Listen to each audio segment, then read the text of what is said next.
即係你嘅，我係 Helen，今日同大家整法式洋葱湯。我哋睇睇材料啊。首先我哋預備一個高湯，今次我用嘅係龍湯寶，再加上屋企用剩嘅一嚿豬骨。洋葱我哋切到大細一樣，5mm 薄。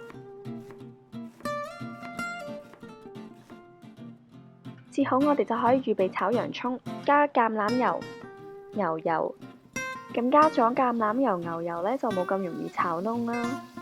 咁陣間炒洋葱都比較容易控制嘅。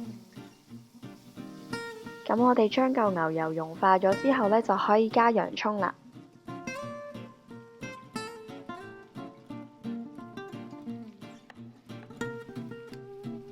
呢個時候可以加啲鹽，咁就可以調味，亦都可以令到洋葱出水，咁就會快啲熟嘅。我哋略略翻炒一下，咁將佢啲鹽攪勻翻，然之後呢，就將佢鋪平。呢個時候就唔好喐動佢，等佢自己上色。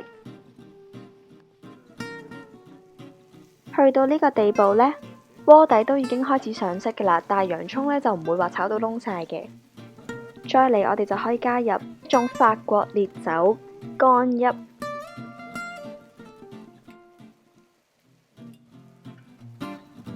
沿住個鍋逐少咁樣加呢，咁佢就可以透過一啲液體揮發嚟到釋放翻鍋底嘅精華。呢個步驟我哋喺法國叫做 déglacer。我哋要不停用個鑊鏟乾淨個鍋底。咁本來炒到上咗色嘅鍋底呢，好快就會變翻乾淨噶啦。而洋葱炒到越嚟越啡呢，都係有賴呢個步驟嘅啫。咁我哋可以另外加少少高湯呢，嚟完成呢一個 déglacer嘅步驟嘅。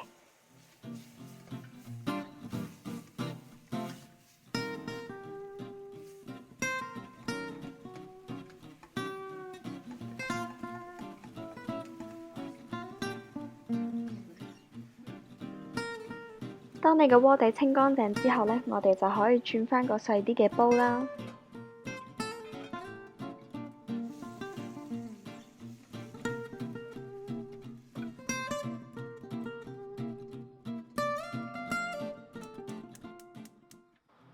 繼續用細火煮洋葱，完成返個焦糖化，同埋加入埋百里香、月桂葉，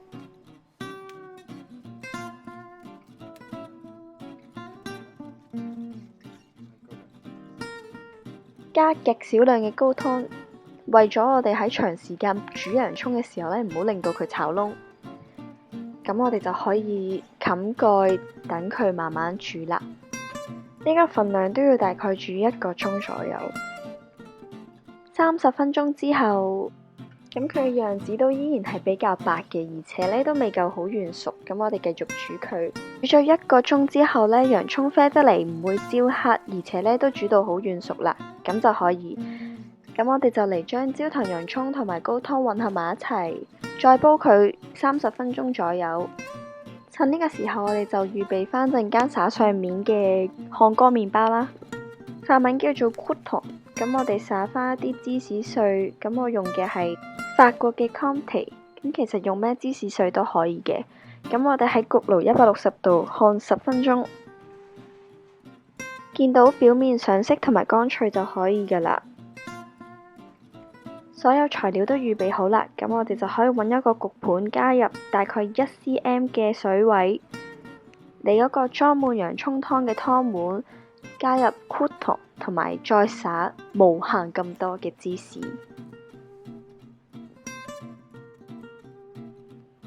喺最後呢個洋葱湯，我哋放返入焗爐210度，將芝士焗溶同埋上色，咁就可以㗎啦。你仲會見到拉絲嘅狀態添。多謝你嘅收睇，如果你鍾意我嘅影片嘅話，記得 subscribe 我嘅 channel， 分享埋俾其他朋友同埋 like 我嘅 Instagram 同埋 Facebook 啊！我哋下條片再見啦，拜拜。